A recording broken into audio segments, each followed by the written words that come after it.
I have always had a strange relationship with piano. It's been there as long as I can remember, but despite it always being around, I didn't really learn how to play. I remember my father teaching me lessons when I was very young, and I can still feel all of the anger bubbling up in my small body during our lessons.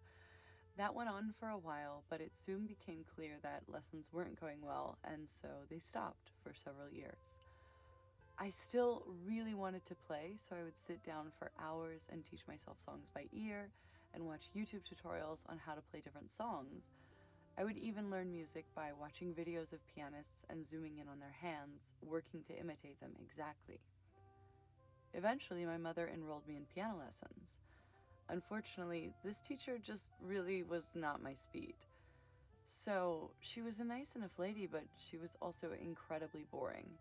And in addition to having a teacher that I felt lukewarm about, my lessons were early on Saturday mornings. I dreaded waking up for piano lessons. I hated waking up early only to feel like I was dying of boredom during my entire lesson. And I'm sure this woman is actually a very good teacher, but she just wasn't the instructor that I needed at that time.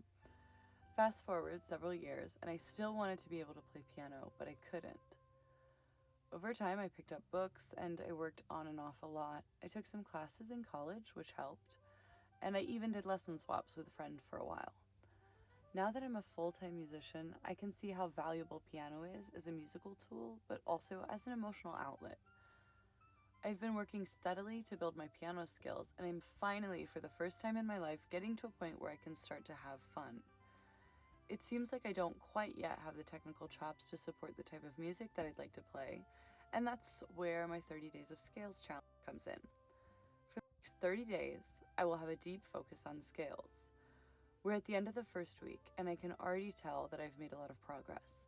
When I sit down to read, I have a much better sense of where my hands are on the keyboard at all times. I'm also having a lot more fun playing for my students in their voice lessons.